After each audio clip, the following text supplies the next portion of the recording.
The following program is sponsored by The Greek, Ely's Radio Shack dealer at 570 Altman in downtown Ely, and brought to you as a public service by Georgetown Media in Ely, Nevada. Ely City Council meeting, March 12th, 2020.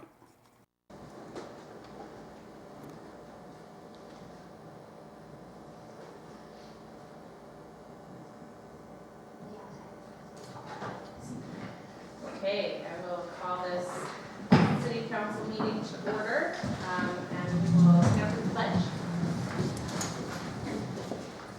I pledge Allegiance to the flag of the United States of America and to the republic for which it stands, one nation, under God, indivisible, with liberty and justice for all.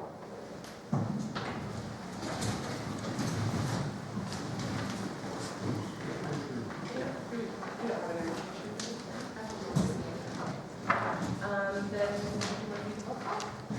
Mayor Pro Tem Beecher. Present. Councilman Blanket. Here. Councilman Carson. Here. Councilman Spear. Here. Councilman Allworth. Present.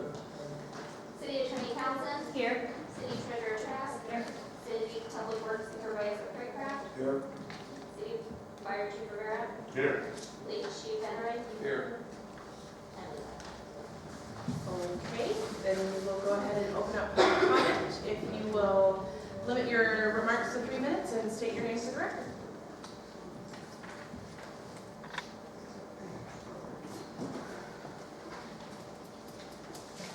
Thank you, Madam Chairman. George Chachis for the record. Madam Chairman, on your agenda item 11B2, you consider waiving building permit fees on 14 homes in the amount of $35,115.50 for development of a counter offer.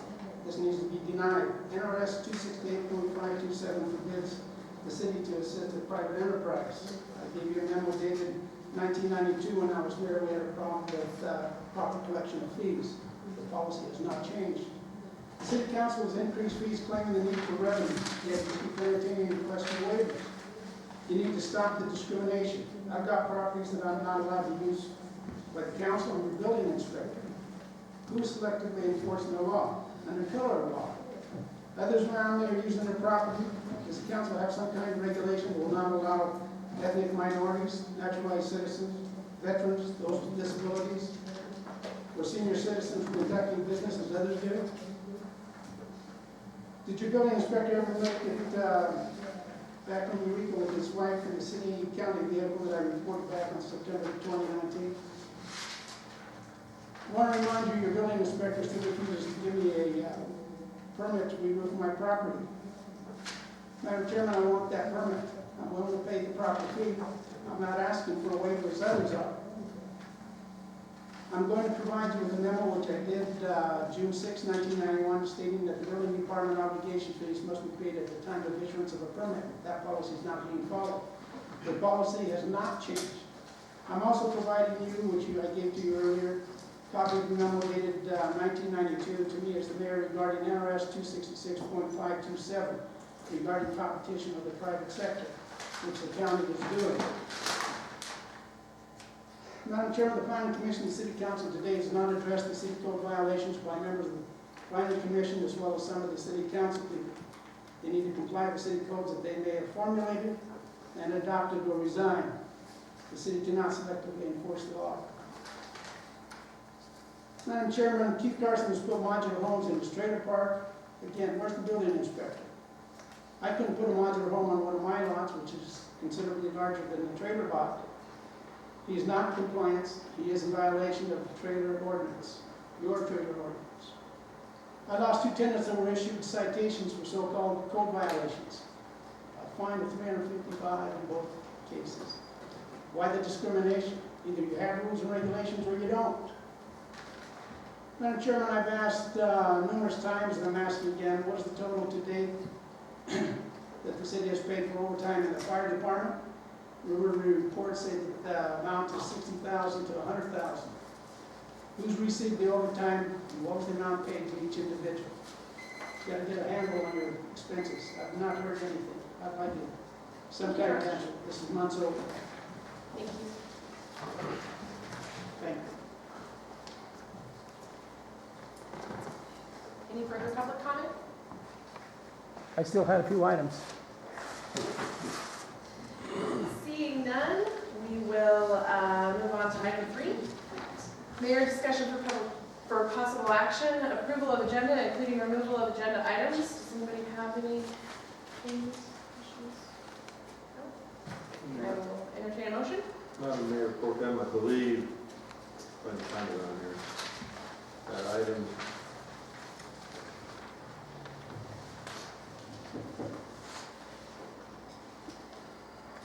Okay, I got it.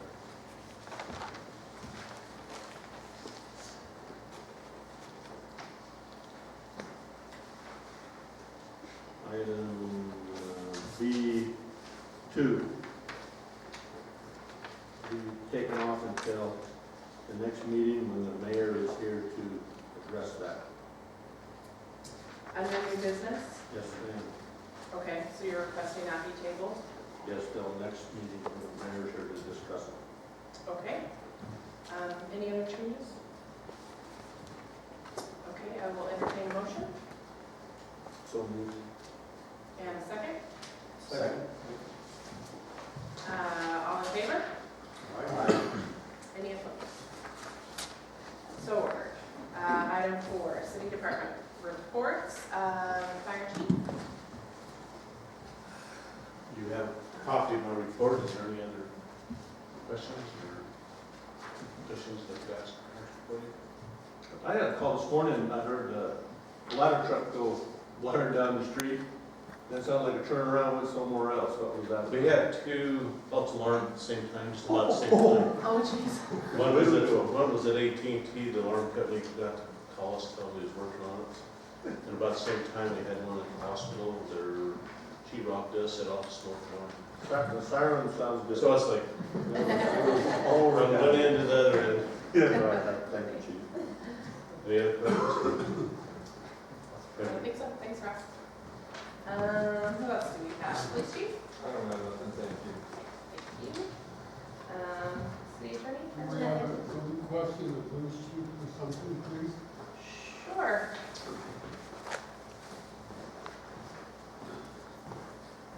Yes, Sheriff, thank you very much for reading that. I realize that somewhere along the line, the county has made the county a sanctuary city, or sanctuary county with the gun control laws and whatnot.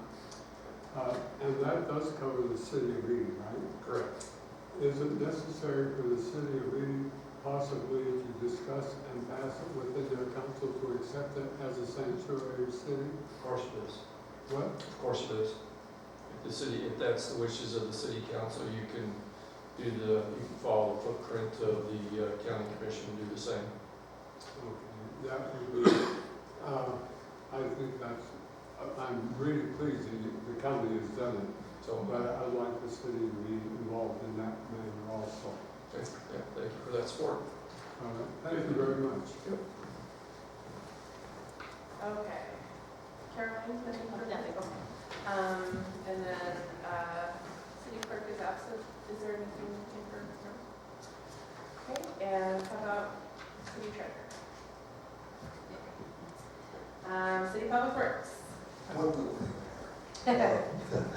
We, the SCADA system, the first phase of the SCADA system was completed about half an hour ago. So that's installed. Hopefully, in the next month, we'll do that. Anything else? No? Okay, city engineer.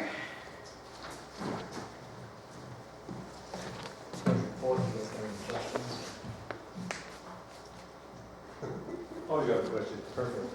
Looking at your report and going along with a couple of agenda items on the wells, the motor and the pump, would it be feasible, or I asked this question outright, should we pass those costs of engineering, you figuring out what was wrong with that thing onto the line since they're paying 100% of the repairs?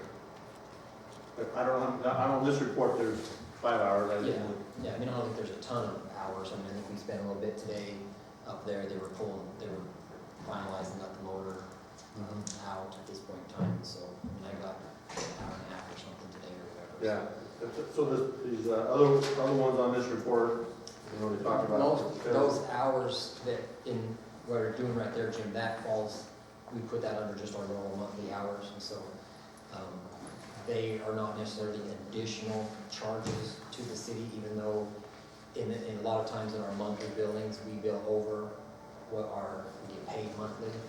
And so, those are hours, those are not on like a capital improvement type project where we actually get paid additional monies for any of those hours. But for So that would example, be absolutely up to the city. yeah, I mean, there's 5 hours if I looked at it correctly, you know, out of your monthly, per se, allowance. So we could actually, if this was possible, forward it on to the line, we still have 5 hours extra you could do monthly type stuff, I correct? might have already been I might have been 10 hours over. Yeah, so that's, So, you so, mean, I mean, that's totally up to you guys, if you guys wanted to, Yeah, pursue that. but I never bothered going back and looking at the previous month because this has been going on some time until it was approved. Yeah, there could be a few hours further back, because, you know, it was a while back, we got the quotes and everything else, so there could be, so that's, So these 5 hours here, if you have your secretary or some of your research, you'd probably eat that 5 hours up. I'm just trying to say, is it worth Oh, the effort? well, no, I mean, $700-800 or? it's totally up to you guys at that point in time, because it's not an additional cost to the city, that's what, I just want to express that, that's a part of the monthly, it's not retainer, it's part of the retainer. All right, I'll discuss with the city treasurer tomorrow, see if she feels it's warranted or whatever. Okay. All right, thanks, BJ. The only other thing that I was gonna mention is I mentioned this morning in the utility board meeting, is, I'm trying to. A little closer. I noticed. But we are looking at some costs for the city to connect a little bypass up here by the Murray Rooster. The reason for that is because our furthest upstream connection is the water going to Ruth and GID. And so when 6P and 7P are say down, or you know, in the future when it's down, when they're pulling it out, you know, up here in the first part of April, we provide city water to them, not a problem as long as our tanks are full. But in a high demand, if our courthouse tanks start to drop, that can make it questionable as far as the inlet pressure coming into the pumps to get it up to roof. And this way would just be a bypass in situations we could open and close a valve and provide water from a different tank that would provide more positive pressure into that booster system. So that's just something else we're trying to do, trying to remedy future things that could happen in the future. Any other questions? All right, thank you. Okay, no building official, I spoke with Mark from the railroad, he did not have a report, and he will have a special report next time, so. City council reports, Ernie, did you have a report? Yes, I do. I want to bring some glad tidings to our community for a change. Working with the county water department and whatnot about the war with water of taking out Spring Valley and whatnot. We had a ruling in Carson City where the judge, and that's a headline, water pipeline war, all but over. And diligently working with that, but on the other hand, Southern Nevada Water Authority has appropriated $3 billion to build a pipeline from Coyote Springs to their industrial park at the junction of Highway 93 and Interstate 15. That is the first step in order to come further on up. And with what's going on, and thank God for this judge in Carson City, the state engineer, water engineer, was ordered by members of the legislature to change the laws and allotments of Steptoe Valley from Curry to Cave Valley, which means the entire Steptoe Valley would be wiped out. The county owns water rights there, but they're not communal, but industrial water rights. They do not own municipal water rights. And the ranches that are out there and whatnot have water rights as they're used. But if municipal were to abide over that, they could take all of the water rights at Steptoe Valley. And thank God we're fighting it very well, and I think we're accomplishing a lot. Great. Thank you. Thank you. No report. Yes. No report. Jim? Only thing I had to report, I was glad